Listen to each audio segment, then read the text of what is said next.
Hanya mengetahui teknik storytelling untuk membuat konten di sosial media tidak cukup untuk membuat akun sosial media kita berkembang dan mencapai tujuannya. Dalam video kali ini saya akan membagikan strategi yang saya pakai dalam mengelola sosmed. Setelah itu kita akan coba menentukan strategi yang tepat untuk studi kasus karakter si Alex. Yang pertama adalah konsisten. Kedengarannya klise, tapi memang ini adalah sesuatu yang nggak bisa enggak dan sulit untuk dilakukan. Saya menyarankan untuk punya jadwal yang jelas. Misalnya kamu biasanya upload konten seminggu sekali, ya harus stick seminggu sekali. Ketimbang awalnya setiap hari, lalu ternyata nggak sanggup. Jadi kadang setiap hari, kadang 3 hari sekali. Supaya apa? Supaya orang yang follow kita tahu bahwa akun kita ini bukan benda mati. Kalau orang melihat nggak konsisten, maka orang yang nggak mau follow kita. Tapi kalau kita berani menjanjikan akan ada konten baru setiap seminggu sekali, dan beneran kita lakuin, maka orang jadi mau follow karena tahu apa yang bisa diharapkan dari akun sosmed kita. Kedua, yang banyak ditanyakan ke saya adalah cara membuat konten viral. Kalau kita lihat ke belakang, banyak konten viral yang sebetulnya mengandung komponen storytelling yang sudah kita pelajari. Memang ada juga konten viral yang tidak menggunakan teknik storytelling, tapi kemungkinan untuk viralnya akan lebih besar bila ada komponen storytelling di dalamnya. Selain itu, cerita yang relate ke banyak orang juga akan membantu membuat sebuah konten menjadi viral. Misalnya ada cerita seseorang datang ke nikahan mantannya dan dia baik-baik aja. Itu adalah cerita yang bisa relate sama banyak orang. Jadi semakin relate sebuah cerita, semakin mau orang untuk menyebarkannya dan membuat kemungkinan viral jadi lebih tinggi ketimbang bikin konten yang mengandalkan shock factor atau membuat orang kaget. Misalnya yang tiba-tiba buang kucing ke kali lah, mukul monyet, dan sebagainya. Mereka hanya mencari shock factornya, bukan cerita yang bisa relate dengan banyak orang. Ketiga, konten yang membangun emosi penonton. Salah satu cara untuk memastikan apakah konten kita bisa membangun emosi audiens adalah dengan membayangkan setelah mereka menikmati konten kita secara spesifik apa yang akan mereka lakukan. Katakanlah kita membangun konten video di YouTube. Nah, kita berharap setelah orang menonton video itu, mereka akan menelpon bapaknya terus minta maaf. Karena mungkin ada nilai-nilai dari video itu yang menyentuh hati mereka. Atau misalnya ketika kamu sudah selesai mengikuti kelas ini, kamu menutup laptop dan mengambil ponselmu, ngechat teman atau pasangan dengan semangat lalu bilang, kayaknya aku tahu deh aku mau bikin konten seperti apa. Atau kita membuat konten dan kita berharap setelah orang selesai menonton, mereka masih tidak bisa merespon apa-apa karena masih ngumpulin napas, habis ketawa lepas karena habis nonton konten sketsa komedi kita. Jadi, cara paling gampang untuk memastikan bahwa konten kita itu punya muatan emosi adalah berpikir, setelah video ini ditonton secara spesifik, penonton ngapain? Cara ini berguna untuk membantu kita dalam menyiapkan konten tersebut dan merangkai ceritanya karena kita tahu tujuan akhir yang ingin dicapai dari audiens secara emosional. Nah, gimana kita tahu apakah kontennya berhasil atau tidak? Secara kualitatif dilihat dari seberapa banyak feedback yang diberikan, seperti komen, share, atau save. Kalau saya upload konten di YouTube yang bermuatan komedi, biasanya bakal ada komentar seperti ini. Peringatan, jangan nonton video ini sambil maskeran, biar maskernya nggak hancur. Nah, dari sana bisa kita lihat bahwa apa yang saya ekspektasikan di awal pas dengan feedback penonton, yaitu emosinya sama.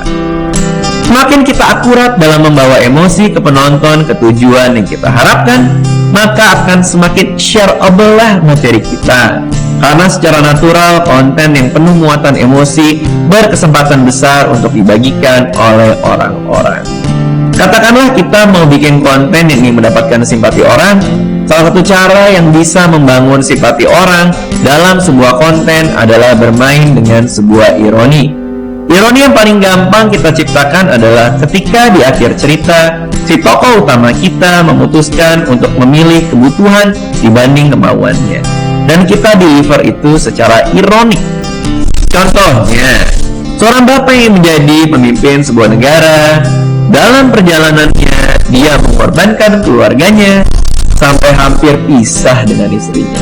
Di akhir cerita dia baru sadar bahwa dia harus memilih antara yang dia mau, apakah menjadi pemimpin sebuah negara, atau yang dia butuh, yaitu keluarganya yang selama ini dia tinggalkan. Perdebatan antara memilih yang dia mau atau yang dia butuh yang disampaikan secara ironis akan menimbulkan rasa simpati dari yang mengikuti konten ini. Kalau tadi tentang contoh konten yang bisa membangun simpati, sekarang kita coba bikin konten yang bermuatan komedi. Teknik dasar storytelling untuk membuat audiens tertawa bisa kita mulai dari mematahkan ekspektasi. Biasanya komedi yang paling jadul adalah orang lagi jalan terus kepleset kulit pisang dan jatuh. Kita mungkin tertawa melihatnya karena kita tidak punya ekspektasi bahwa orang itu akan jatuh gara-gara kulit pisang. Nah, secara teknis, ketika kita merangkai sebuah cerita, semakin ekspektasinya dipatahkan, maka semakin lucu komedi yang timbul. Caranya seperti apa? Macam-macam.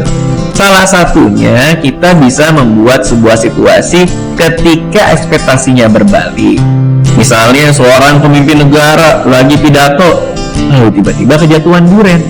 Itu kan mematahkan ekspektasi dari seorang pemimpin negara yang sangat wah dan besar, tapi mengalami hal yang seremeh tadi. Atau sebaliknya, kita bisa memainkan karakter-karakter besar dalam situasi yang kecil. Misalnya, Superman sama Batman lagi ngantri di ATM, tapi orang yang di depannya lama. Nah, itu kan mematahkan ekspektasi, sehingga kelucuan-kelucuan yang timbul bisa keluar karena ini di luar ekspektasi kita. Jadi dalam building blocks atau komponen dasar komedi, kita membuat situasi yang lazim menjadi patah. Itu kira-kira sedikit banyak yang bisa kamu perhatikan untuk membangun emosi dalam konten, baik yang diaplikasikan di YouTube maupun Instagram. Keempat, menembak trending atau trendjacking, yaitu memanfaatkan konten atau topik yang sedang tren di luar sana dengan karakter, misi, values, dan persona yang kita punya. Membuat konten di seputar tren tersebut dari kacamata kita sendiri. Misalnya, ada topik perceraian yang lagi trending, lalu si karakter Alex mau mencoba membuat konten yang trendjacking. Bisa saja Alex yang bucin bikin konten yang membahas kesamaan antara hubungan suami istri dengan hubungan mahasiswa dengan dosen pembimbing. Karena si karakter Alex yang merupakan seorang mahasiswa tingkat tinggi. Kelima, membuat konten yang abadi. Bagi saya, membuat konten abadi lebih penting dibandingkan membuat konten yang terkenal tiba-tiba. Konten yang abadi artinya akan selamanya dilihat orang.